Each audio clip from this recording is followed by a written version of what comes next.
Howdy. So after I delivered that crate in South Carolina, I went to Somerville, where there's a kangaroo and there's a pilot, right? And it was very hot, so I spent the night in the truck at the kangaroo, $5 a night.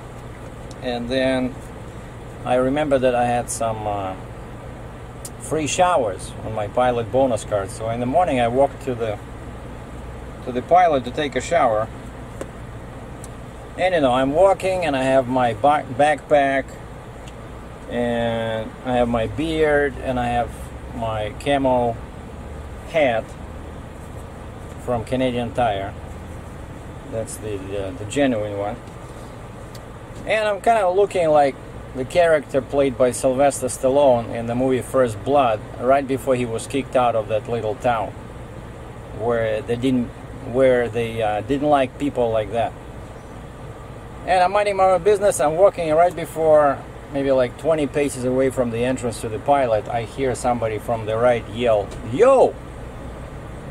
And for some reason I turn my head and there's like two kids, maybe like in their 20s, standing at the back of the Ford F-150, like very old pickup truck, and the rear is open, the tailgate is open, there's some boxes in there, and they waved to me. And I did like this, "No thank you." And I went, you know, got my shower, my coupon, and went inside. And I'm thinking, you know what, if people start calling "yo" to me, maybe I should you know, eliminate my beard, which I did. And now I'm in Florence, South Carolina, on I-95, on my way to Baltimore. My next load is some kind of a agricultural machine, loading in the port tomorrow. And I just stopped here to grab some tea. I already had coffee today. And I wanted to show you guys my new invention in terms of diet. Now I know sometimes people say that I should pack some pounds on, like how you're supposed to do heavy haul if you're so skinny. And one thing I like in terms of food is waffles. And I know they're very calorie rich, so I don't eat them often, but I like the one that's called the pecan waffle. Jeez, I had two yesterday. I was at a hotel in St. George, South Carolina, because that Somerville was getting crazy busy, you know, and there's not enough parking. I was just afraid that somebody would hit my truck, so I fueled up and I started moving towards 95. So I-95 and I-26, there's St. George. There was a Flying J in there with Denny's, and there's a Days Inn nearby, so I spent the night at Days Inn. And there was the Waffle House in there. And so I got the pecan waffle,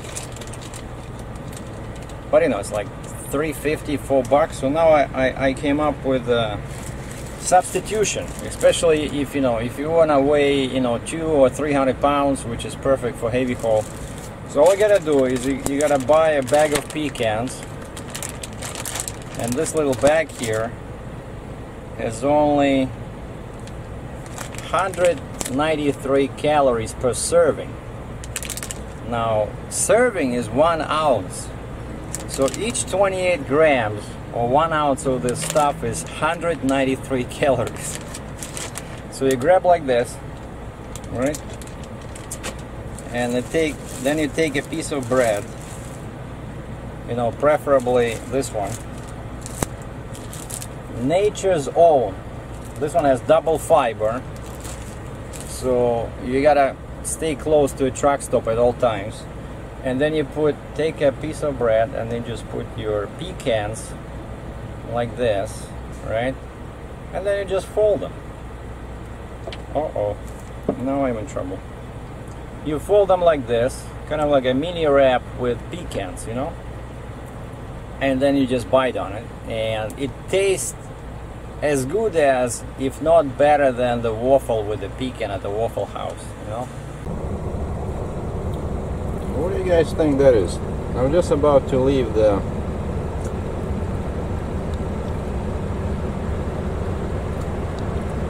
truck stop. My camera can only focus.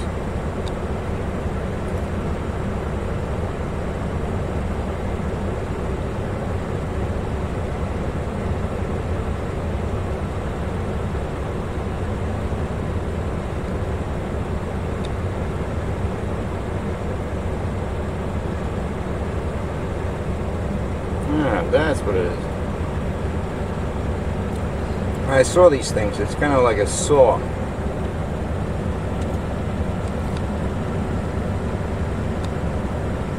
It can cut trees, I think. Yeah.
Taking 95 north.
So roughly 400 miles, 700 kilometers to the port, and I'm told to be there at 8 o'clock tomorrow.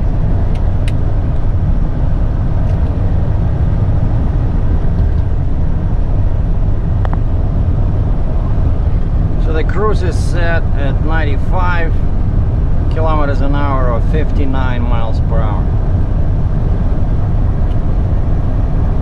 I want to mention something. A couple of people were asking about the Mack truck. I guess they didn't see my previous videos where I was trying to sell it, and I just wanted to go over briefly, just basically a short review of the Mack Pinnacle CXU613 after 2.5 years of ownership. So I got this truck in October 14. Now it's summer 17. So in October this year it'll be 3 years. Because I do heavy haul, I did not put too many miles on it, so right now I have 280,000 kilometers, or roughly 177,000 miles only.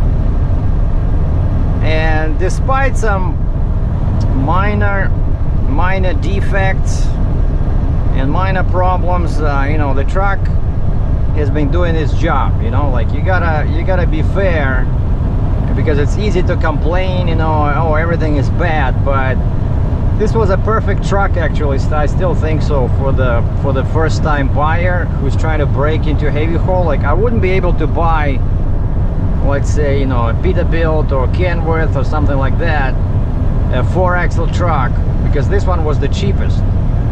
Yeah, it's not perfect, but who is, right? So I got the budget heavy haul trailer from Kaufman, and I got a budget heavy haul truck from Mack.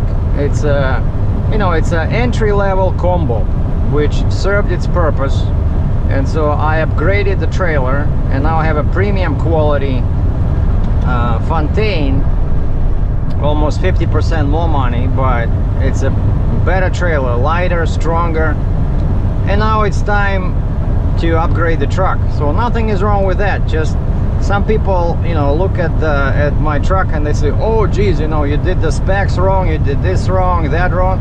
No, actually pretty much everything that I did with this truck, it was, I gave it a lot of thought, believe it or not, because it's, you know, it's all about functionality. There's still some stuff, like some stuff was not available, like I wanted a heavier front axle, but Volvo only allows 14,600 pounds on the Mack. And just one thing I wanted to mention is that Volvo bought out Mack pretty much only because of their dealership network. So they keep the Mack as like a poor relative, you know, just that people with little money can buy a Mack, and you don't get many options. It's kind of like, you know, I'm looking at this camera that I just bought, right, this Nikon D7500, and it's pretty much like that, like where if you want to be a, you know, like shoot wildlife photography professionally, yeah, you need that Nikon D500, where you get much more features, you know, more functionality, but it's $1,000 more. So if you don't have that money, they give you Nikon D7500, which can do pretty much the same stuff, except you don't have as many shortcuts. You know, if you need to change something in the menu, you gotta stop doing everything and put the camera on the ground, and it's just not as professional as 500, but it can do its job, you know. And so exactly the same pretty much relationship is between the Mack and the Volvo.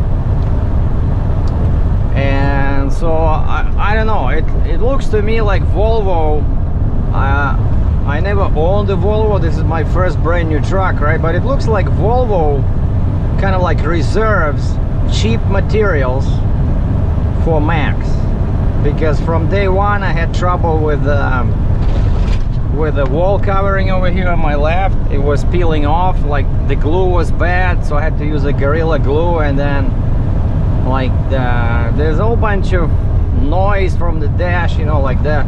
Volvo, for example, does not have this super annoying loud guard dog alarm when you turn the key, and you have to turn that key each time you want to lower the windows, you know. Like for some reason there's no power on the windows if you just turn the key towards yourself, like, you know, like it should be. Your radio will work, your windows will not. So if you're sitting somewhere you need to lower the windows, you have to turn the key full front as if you're about to start the truck, and then of course you have to listen to that guard dog alarm. And to my surprise, Volvo does not have this. So Volvo it's kind of like, you know, Mack is a lower quality entry-level truck in the Volvo family, because they don't want to take the share away from their truck, and they're positioning Volvo as a premium truck. So if you like these kind of like, you know, if you like the Volvo Mack family, you know, I would suggest to go with a Volvo actually. Like, I don't like them personally myself, but I never knew this, that they would be so cheap about Macks, you know. Like over here, for example, just to give you an idea, like this triangle, a cover where all the fuses are, right? It was making so much noise, so I had to open it, and on advice from some of the drivers who also has a Mack, I put some insulation in there and I tilted down, the noise stopped, right? And then all these little details that, you know, in Volvo they are treated much better. So like I said, I'm not a fan of Volvo, but between the two, I would go with the Volvo, you know. Like even the steering wheel, right? I've been complaining about this, and some people don't understand what the noise is about, but like, who designs the steering wheel like this? And why should I change the wheel and pay like, I don't know, 500 bucks for a custom wheel where I already paying so much for the truck? I want soft material in here. I don't want this sharp metal, you know, like, which is so stupid. You never see these on cars. You only see this on some race cars where everything is a throwaway, you know. And I want controls on the steering wheel like in a car. Over here everything is on the dash, your windshield wipers are here. Now imagine you're driving and the rain, as it normally does, is the water falls harder, then it falls lighter. So you don't have automatic lighters, like I mean wipers, like on most modern trucks, where the frequency of the windshield wipers is determined by the sensors and the computer. So over here, each time the rain increases its strength or lowers, you know, I have to do this. So each time I have to do this, you know. It's not even safe. You have to distract yourself all the time. So as you can see, there's zero controls on the steering wheel. Nothing. Everything is over here. Your cruise control, your jake brake. And last thing I wanted to complain, even though, like I said, I didn't want to complain, but this is like the really 18th century design, where you have this four-way flashes thing over here under the turn signal. And first of all, it's very awkward to pull it out to activate your flashes, but also there's a constant noise because the four-way flasher thing is sitting so close to the turn signal. So they're always vibrating, they're always making noise, and people put rubbers in there, bungee cords.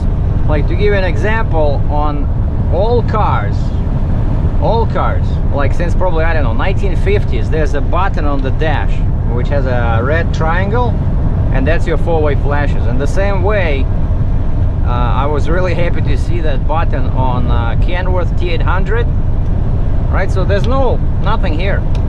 And Volvo has the same design, so it's just better thought through, you know, better quality. I'm talking about Volvo. So, but as a review of my truck, like I said, it's a cheap truck. It was never designed to be a premium truck, right? It was just an entry-level budget truck. So if you don't have a lot of money, if you're just trying to break into, let's say, heavy haul, and you want a cheap 4-axle truck, this is the one, you know. But if you want something better quality, you know, premium, and if you like Volvo, I would go with the Volvo. If you like, if you have more money, I would go with a Kenworth or Peterbilt. But you know, Peterbilt, most people buy set forward axle. I don't like that in my experience. You know, for heavy haul, it's really better to have a set back axle. And that's what I've been driving. I have no experience with the classic trucks with set forward axle. So my next truck will have a set back axle, like a Kenworth T800 that I'm leaning towards. But like the one I spec now, that's a much more money. You know, it's almost 100,000 Canadian more money than this one. Of course, our prices jumped up, but there you go. So that's just a quick review, like I said. Oh, and yeah, one last thing is that 2.5 years, okay, all these small things that I'm complaining about, it's still not critical. You can still make money. It can do your job for you, right? It can pull heavy loads. The heaviest one I did was 92,000 pounds, a Komatsu excavator from Buffalo, New York to somewhere near Toronto. Ontario, right? And it pulled fine, so lots of power, but you gotta have the 13-liter engine with a higher torque, optional 1850 torque. And so one serious repair I had, the only repair I had, is the DEF pump that failed. It cost me 3,000 US or 4,000 Canadian, but that's not so bad. One big repair in 2.5 years. So there you go, that's my honest review of the Mack truck. So take it or leave it, just my 2 cents.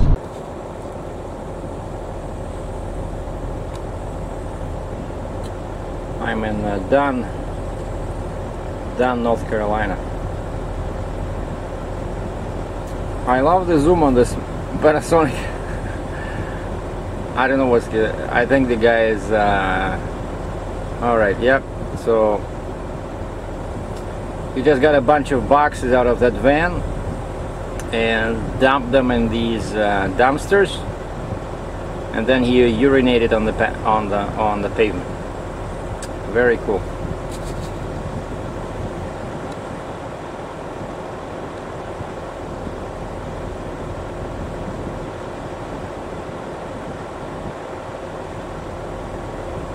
Check out this guy.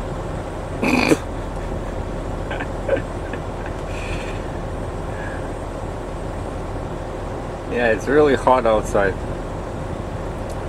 And I'm just about to leave. I just went inside, I got some coffee. And I don't know, for some reason I decided to get a second coffee. So I started talking to some guy who was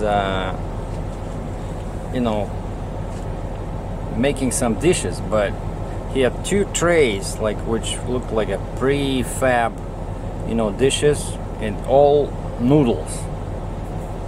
And I said, that's just, you know, all carbs. And he's, oh no, we put cheese in there, we put chicken, you know.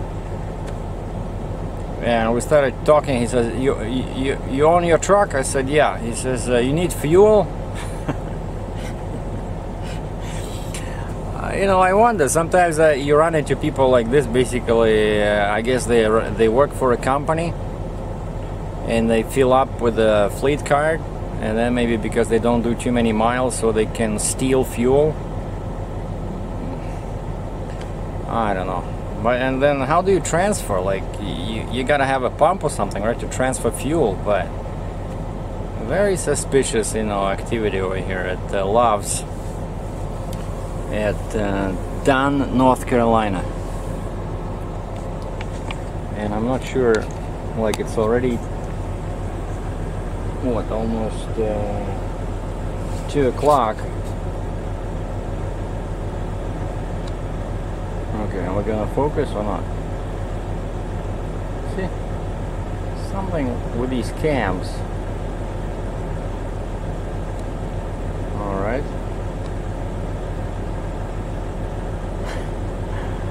Jeez. No, you think the camcorders are supposed to focus, right? Okay.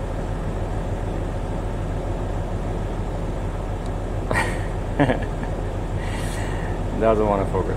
528 kilometers, what I was trying to show.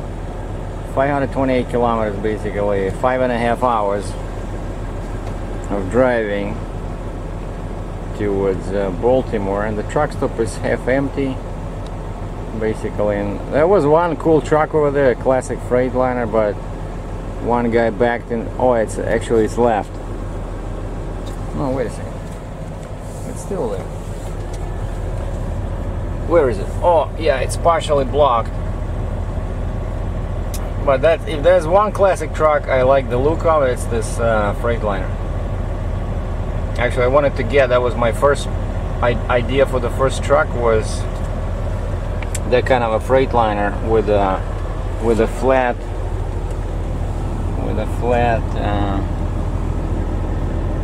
sleeper, flat top sleeper. It's a nice looking color over here. 680. And what I'm doing here, I did a very long video about that Moraine State Park,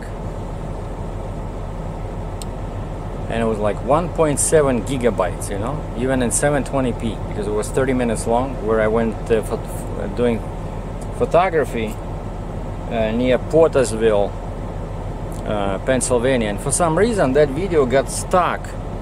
Never happened to me before, maybe because it's so big. It got stuck at YouTube. I put it on my second channel, SERGEI DRATCHEV Photo, and it's uploaded everything, and it says processing, and this video I uploaded like yesterday around noon, and it's still processing, and whenever I click on it, it says sorry, the video is not available, we are still processing it. And so I decided that something was wrong, so I have to re-upload it, and I managed to make the file a bit smaller, so now it's 1.2 gigabyte instead of 1.7, and I'm using my phone again, so no wonder my cell phone bills are huge, you know. But you know, a file like this you cannot upload through a free Wi-Fi network like at a coffee shop or, you know, McDonald's, stuff like that. You have to use high-speed internet. Okay, 2 minutes to go. 95% complete.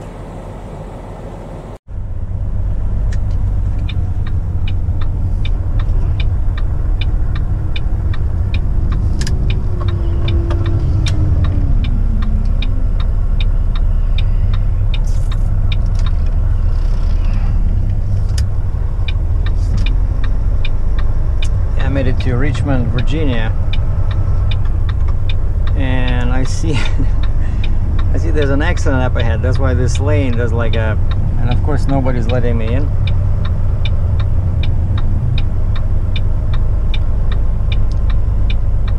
Oh, new Macks. Check this out. Yeah, push the throttle. Yeah, that's right. All right, finally, one guy.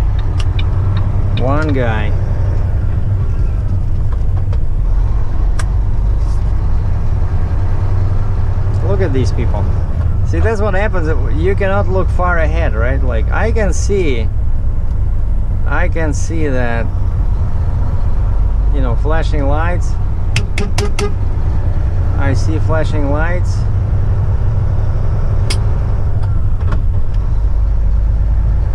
And they just stopped in the second lane.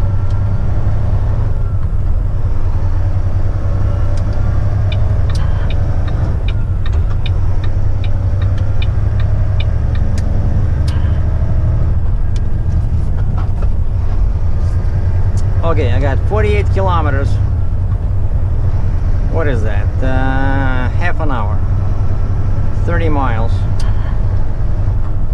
To go to my truck stop, and I'm gonna call it a day. And otherwise, you know, it's a busy area. There are not gonna be any spots left at the truck stop because my ETA is 6:15. That's already not good. And in general, I prefer to get up early, so I'll get up at like 5:15 tomorrow, 5:15. And so I can start driving at 6, and I should be at the port around 8.